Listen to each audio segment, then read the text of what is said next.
Hello guys, good evening. So guys, ये 8th and 9th नवंबर के vision के daily current affairs की magazine है। तो चलिए हम आज की फर्स्ट न्यूज़ स्टार्ट करते हैं। 20 million big basket user records available on the dark web. तो गाइज ये जो न्यूज़ है हमारी GS3 science and technology section में कवर होगी।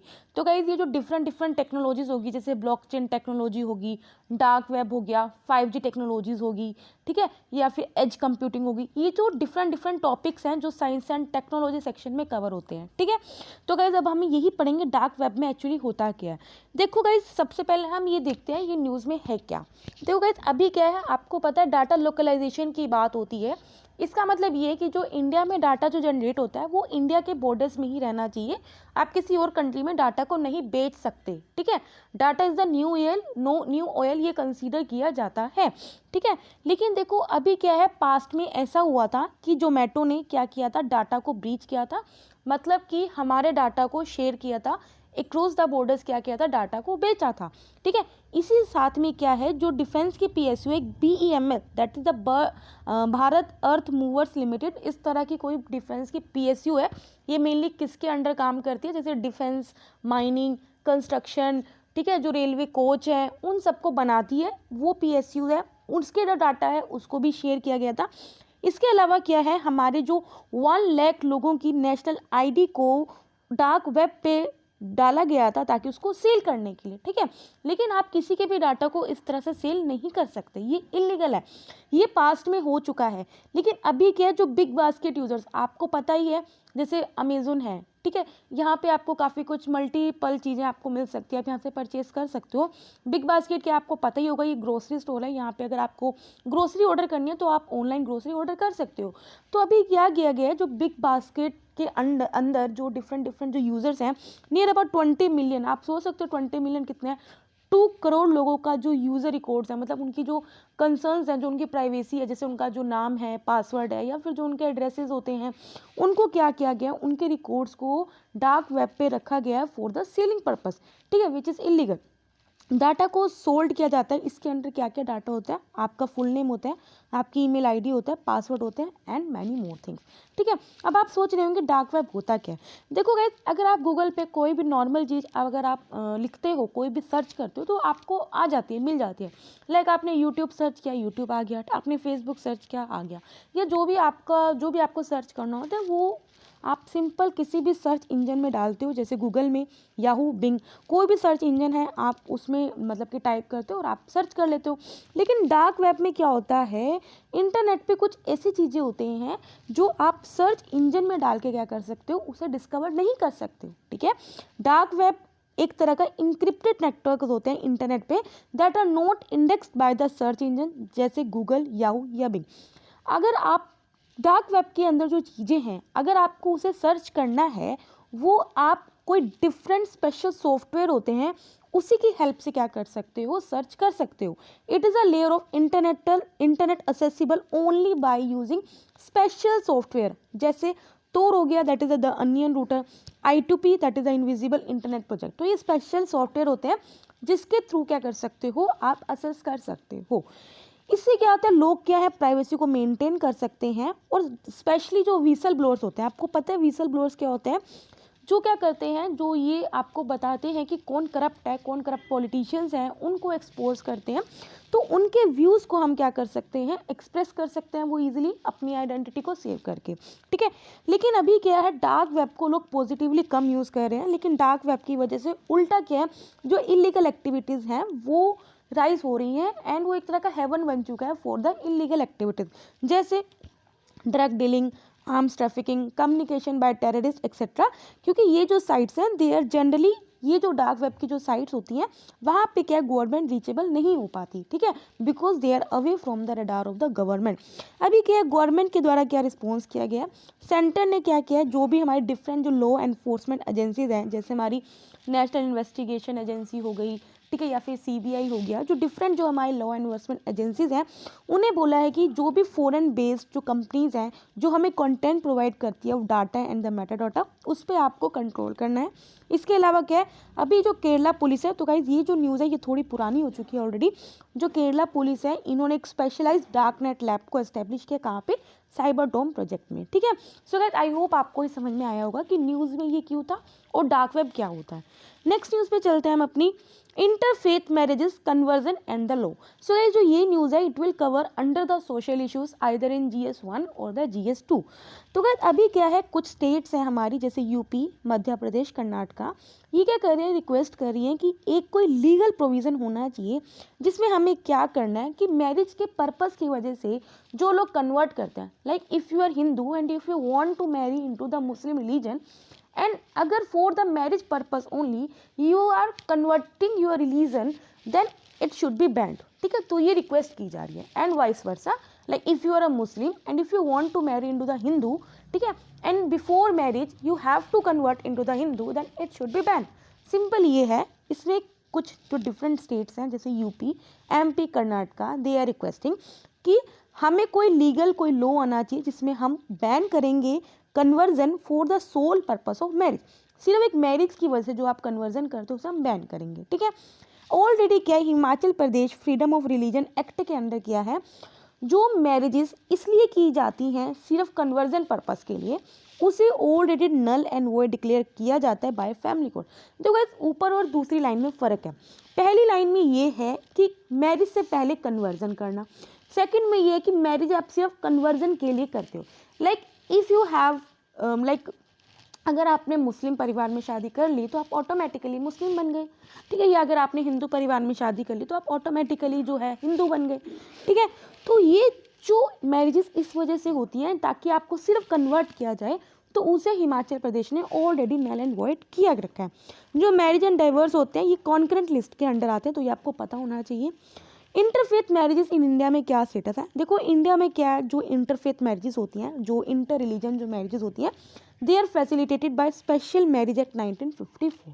ठीक है, अगर किसी को भी anyone who want to marry irrespective religion वो लॉफुली मैरिज कर सकता है anyone of the opposite gender under this act. ठीक है, इसमें क्या है, कोई भी पर्सन मैरिज जो करता है इस लॉ के अंडर, किसके अंडर, स्पेशल मैरिज एक्ट 1954 के अंडर, उस मैरिज को हम हिंदू मैरिज लॉ या जो डिफरेंट जो हमारे स्पेशल जो रिलीजन के लॉज होते हैं जो मैरिज से डील करते हैं, जैसे हिंदू मैरिज एक्ट हो गया, क्रिश्चियंस की इंडियन क्रिश्चियन मैरिज एक्ट के द्वारा मैरिजेस को क्या किया जाता है, गवर्न किया जाता है, मुस्लिम मैरिजेस को मुस्लिम पर्सनल लॉ के द्वारा गवर्न किया जाता है, तो इन लॉज के द्वारा गवर्न नहीं की जाती। आप मेरी बात समझे, देखो जो इंटर रिलीजन मैरिजेस आती है they are not govern by these laws, they are govern by this special marriage act 1954। Simple बात बस इतनी ही है। इसमें ये बोला है अगर किसी को भी इंटर रिलीजन मैरिज करनी है they have to feature prior public notice. Prior public notice आपको निकालना होगा। कोई भी जो ऑब्जेक्शंस हैं वो उनको मतलब कि इनवाइट किया जाएगा कि हाँ अगर आपको किसी को ऑब्जेक्शन है दे वुड बी इनवाइटेड। ठीक है, लेकिन ये बात तो कर दी, लेकिन इसकी वजह से ये देखा गया है अगर आप पहले प्रायर पब्लिक नोटिस निकालो या फिर जो ऑब्जेक्शंस हैं you are inviting that objection, ये कहीं ना कहीं आपकी जो सेफ्टी और आपकी जो प्राइवेसी है इसको कहीं ना कहीं क्या कर रहा है, वायलेट कर रहा है। ठीक है, इंडिया में जो मैरिजेस होती हैं they are typically govern by personal laws which I have already told you, like Hindu marriages act, Indian Christian marriage act and the Muslim personal law act that is. ठीक है गाइस, होगा next news पे पढ़ते हैं, infrastructure status to data centre sector draft data centre policy 2020। So guys ये जो news है हमारी किस में कवर होगी, GS3 इकोनॉमिक सेक्शन में। देखो गाइज मैं आपको पहले इस न्यूज़ में है क्या वो बताना चाहती हूँ। देखो गाइज आपको पता है data is the new oil, data को लोकलाइजेशन की बात हो रही है, तो इन्होंने बोला है कि सबसे पहले हमें क्या करना चाहिए, जो डाटा लोकलाइजेशन है या फिर जो डाटा सेंटर है हमें उसे एज अ इंफ्रास्ट्रक्चर का स्टेटस देना चाहिए। लाइक मतलब कि उसे एक सेक्टर का स्टेटस देना चाहिए।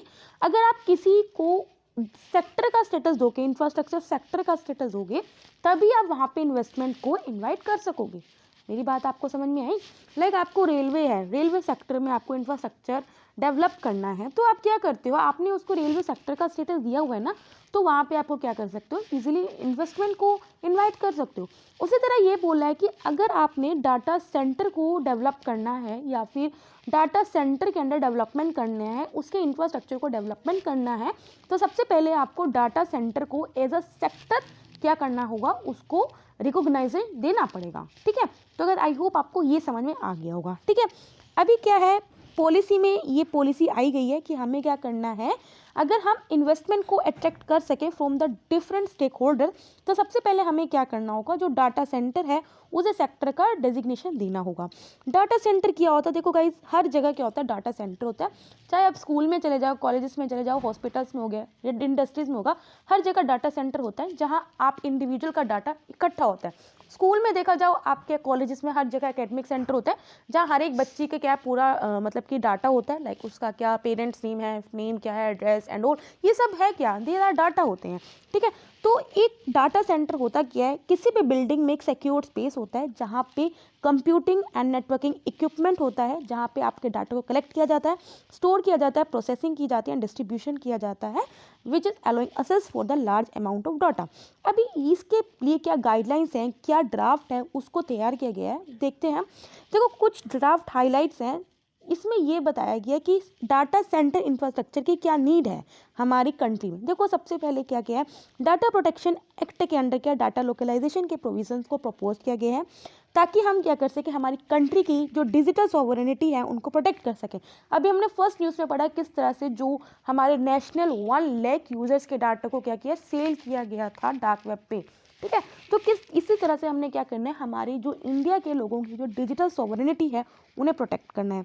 इसका हमारा एम यही है कि हम इंडिया को ग्लोबल डाटा सेंटर हब बना सके, ताकि हम इस सेक्टर में इन्वेस्टमेंट को प्रमोट कर सकें और हम इंडिया की जो डिजिटल इकोनॉमिक ग्रोथ है उसको भी बूस्ट कर सकें। इसमें क्या है, हमने डिफरेंट जो गाइडलाइंस हैं उनको लिखी है, जिसमें हम क्या करेंगे कि हमें क्या स्ट्रक्चर या कोई रेगुलेशंस करनी चाहिए, किस तरह से हम इस सेक्टर में इन्वेस्टमेंट को प्रमोट कर सकते हैं, एंड किस तरह से हम पॉसिबल इंसेंटिवाइजेशन मैकेनिज्म्स को यूज़ कर सकते हैं। क्या स्ट्रेटजीज हैं इसमें, देखो सबसे पहले हम क्या करेंगे, इंफ्रास्ट्रक्चर स्टेटस प्रोवाइड करेंगे डाटा सेंटर सेक्टर को, जिसमें क्या है, हम इस सेक्टर में क्या है, लॉन्ग टर्म क्रेडिट को मतलब कि ले सकते हैं, इन्वेस्टमेंट को हम अट्रैक्ट कर सकते हैं। इसके अंदर क्या है, हम जो डाटा सेंटर इकोनॉमिक जोन्स हैं उन्हें सेटअप करेंगे। इसके अलावा क्या हम टेक्नोलॉजी डेवलप करेंगे, रिसर्च एंड कैपेसिटी बिल्डिंग करेंगे इस पर्टिकुलर सेक्टर की। इसके अलावा क्या डाटा सेंटर है, जो डाटा सेंटर पार्क्स हम कंट्री में सेटअप करेंगे, तो उसमें क्या क्लियरेंसेस रिक्वायर हैं उनको हम ईजी करेंगे, ठीक है। सो गाइस आई होप आपको ये भी समझ में आएगा। आगे बढ़ते हैं। Scientist study glacier lake outburst flood in the Himalaya. तो गाइस ये जो न्यूज़ है GS3 एनवायरनमेंट सेक्शन में कवर होगी। तो गाइस हम सबसे पहले ये पढ़ते हैं ग्लेशियर लेक आउटबर्स्ट फ्लड क्या होता है। तो गाइस जिस तरह से आपके वाटर के लेक्स होते हैं, अगर उस लेक से क्या वाटर रिलीज हो रहा है तो उस लेक की वजह से क्या हो सकता है, फ्लडिंग हो सकती है। उसी तरह क्या होता है, तो गाइस ये जो ग्लेशियर लेक है जहाँ पे मतलब कि पूरी बर्फ़ ही बर्फ़ जमी हुई होती है, तो हम उसको ग्लेशियर लेक बोल देते हैं। लेकिन ये जो ग्लेशियर लेक होता है, अगर सपोज करो इस लेक का जो पानी अगर पिघल भी गया, ये ग्लेशियर मेल्ट भी हो गया, तो ये जो मेल्टेड वाटर होता है वो ट्रैप किया गया है किसके द्वारा, टर्मिनल मोरेन कॉम्प्लेक्स, मतलब कि ये जो मोरेन होता है इसके द्वारा इसके वाटर को, जो ग्लेशियर लेक का अगर वाटर मेल्ट भी हो गया उसके द्वारा इसे रेस्ट्रिक्ट किया जाता है कि इसकी वजह से फ्लडिंग ना हो। लेकिन अगर कभी कभी ये मोरेन उस वाटर को रेस्ट्रिक्ट नहीं कर पाता तो इस ग्लेशियर की वजह से क्या हो जाता है, फ्लडिंग आ सकती है, ठीक है। तो गाइज यही इसका पूरा क्या मतलब कि नाम है, that is the glacier lake outburst flood, मतलब कि ग्लेशियर लेक की वजह से क्या फ्लडिंग हो जाना, ठीक है। अभी क्या 2014 में क्या हुआ था, गया ग्लेशियर लेक की वजह से क्या हुआ था, फ्लडिंग आई थी। तो रिसर्चर्स ने इसको किया किस वजह से आया था उसको मैप किया। स्टडी ने ये बताया जो फ्लडिंग हुई थी वो लैंडस्लाइड की वजह से नहीं हुआ था।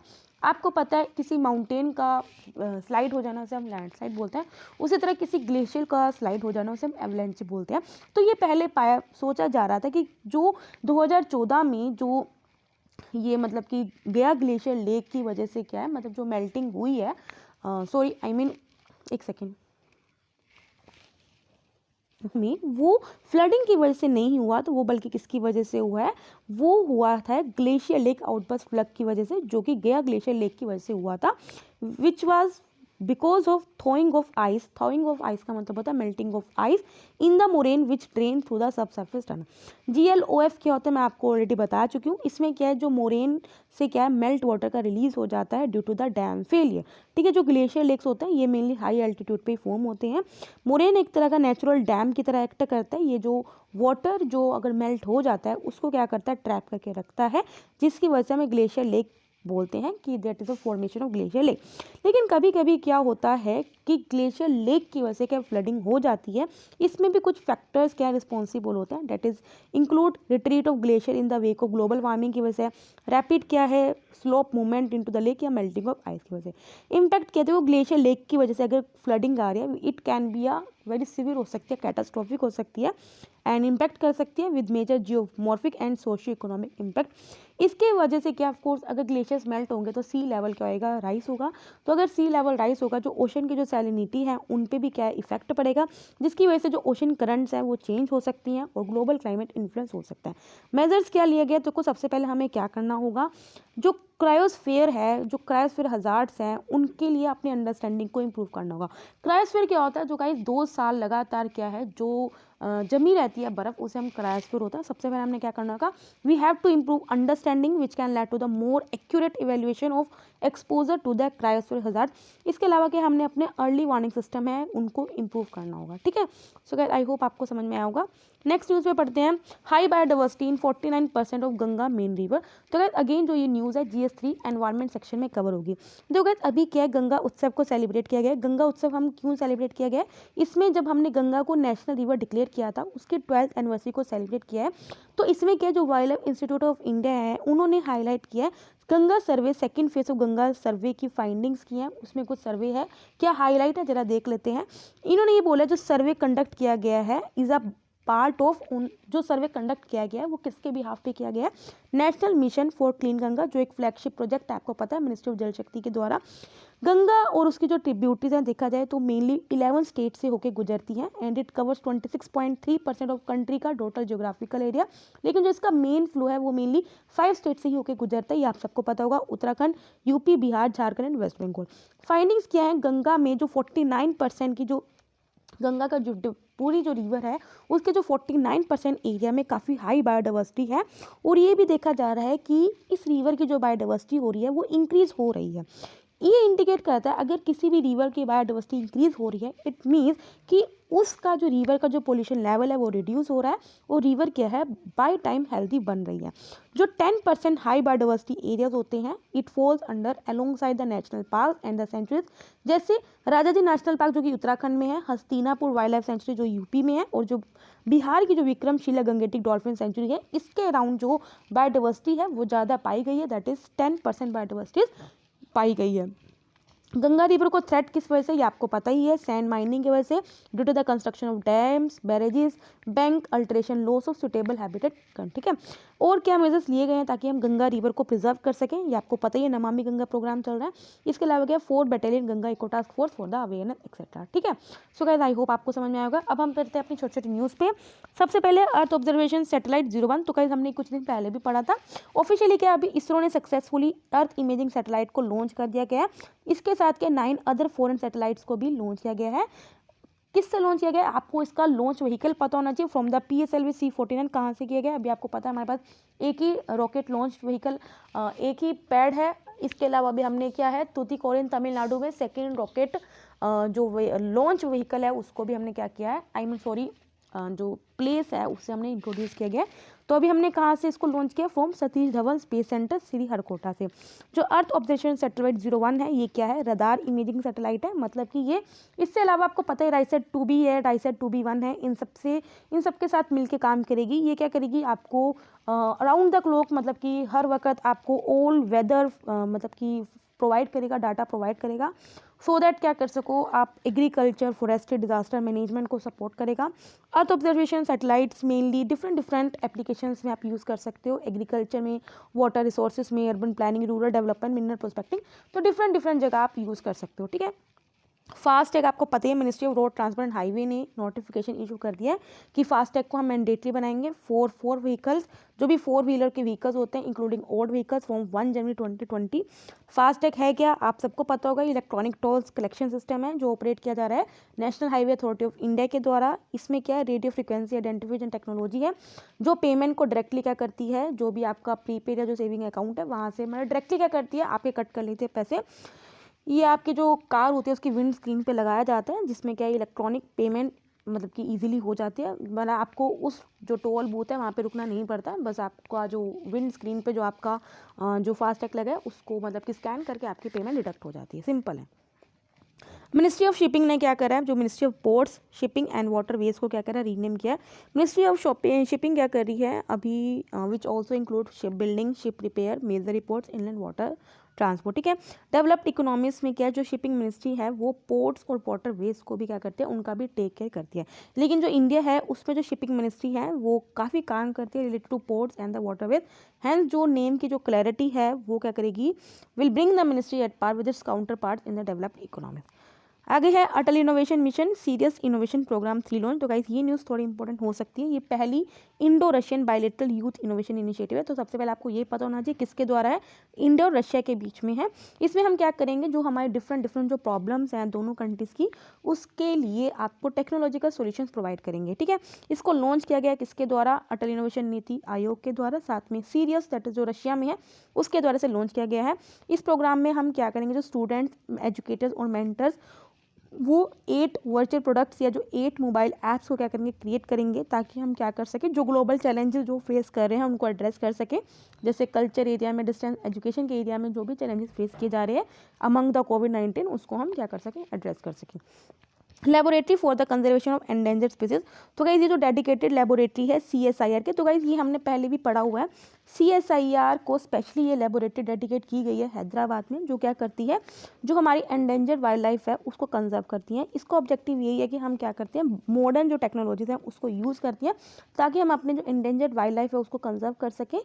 अब डिफरेंट मेथड से in situ and the ex situ conservation, आपको पता ही इंसिटू में हम क्या करते हैं, जो किसी भी स्पीसीज का जो नेचुरल जो हैबिटेट है उसमें उसको कंजर्व करते हैं। एक्सिटू में हम क्या करते हैं, उसके आर्टिफिशियल हैबिटेट में उसे कंजर्व करते हैं। ये इंडिया में ओनली लेबोरेटरी है जो मेथड्स, डिफरेंट मेथड्स को डेवलप करता है for collection and the cryopreservation of semen and oocytes from the wildlife, ठीक है। इसने ऑलरेडी जेनेटिक रिसोर्स बैंक को एस्टेब्लिश किया गया है इंडियन वाइल्ड लाइफ के द्वारा, जिसके अंदर हम ऑलरेडी 23 स्पीसीज के जो जेनेटिक रिसोर्सेज हैं उन्हें कलेक्ट कर चुके हैं, प्रिजर्व कर चुके हैं। नेक्स्ट है 4 more biodiversity heritage sites for Karnataka. अभी क्या, कर्नाटका बायोडाइवर्सिटी बोर्ड ने क्या किया है, 4 साइट्स को डिक्लेयर कर दिया है as a biodiversity heritage site. वो कौन कौन सी हैं, देखो गाइस आप पढ़ लीजिए। That is the Antaragange Betta Kolar में है, चिकबल्लापुर में है, आदि नारायण स्वामी बेता है, महिमा रंग बेता कहाँ पे है, ये नीलामंगला बेंगलुरु में है, उरुम्बी एरिया कहाँ पे है, कुमारधारा रिवर बेसिन दक्षिण कन्नड़ में, ठीक है। जो बायोडाइवर्सिटी हेरिटेज साइट्स हैं वो वेल डिफाइंड एरियाज होते हैं जो कि यूनिक होते हैं, इकोलॉजिकली फ्रेगाइल इकोसिस्टम होते हैं, और कहीं पे भी हो सकते हैं, वो टेरेस्ट्रियल, कोस्टल या इनलैंड वाटर या फिर मैराइन कुछ भी हो सकते हैं, ठीक है। बायोलॉजिकल डाइवर्सिटी 2002 के अंडर के स्टेट जो गवर्नमेंट है वो लोकल बॉडी से कंसल्ट करके क्या कर सकती है, किसी भी साइट को बायोडाइवर्सिटी हेरिटेज साइट क्या कर सकती है, डिक्लेयर कर सकती है, नोटिफाई कर सकती है। लास्ट न्यूज़ क्या है, अभी क्या है आपको पता है, USA के जो प्राइम मिनिस्टर हैं जो बाइडन, वो बन चुके हैं। तो ईरान ने क्या बोला जो बाइडन को कि चलो न्यूक्लियर डील द्वारा करते हैं। अभी क्या, जो बाइडन जब से क्या है प्रेसिडेंटशिप मिली है US की, तो ईरान ने बोला है कि जो US तेहरान 2015 की जो न्यूक्लियर डील है, जिसमें हमने वर्ल्ड पावर्स को भी इंक्लूड करने की बात की थी, और जिसका नाम है joint comprehensive plan of action. देखो जो ये joint comprehensive plan of action है, इसका एम यही था कि इसमें जो ईरान है उसने एग्री किया था न्यूक्लियर प्रोग्राम 2015 की डील पे, लेकिन ये कहीं ना कहीं डील है वो स्टक हो गई थी due to the USA, UK, Russia, China, France and Germany. Trump ने क्या किया था, इस डील से यूनिलेटरली विड्रॉ कर लिया था। क्यों, क्योंकि ईरान कहीं ना कहीं उन ग्रुप्स को सपोर्ट कर रहा था जिस ग्रुप्स को USA क्या करता है, टेररिस्ट कंसीडर करता है, जैसे हमास और हिजबुल्लाह, ठीक है। सो गाइस आई होप आपको ये सब समझ में आया होगा। अगर आपको वीडियो पसंद आए लाइक करना, कोई भी प्रॉब्लम हो, डाउट हो, कमेंट करना। तब तक के लिए बाय बाय, टाटा।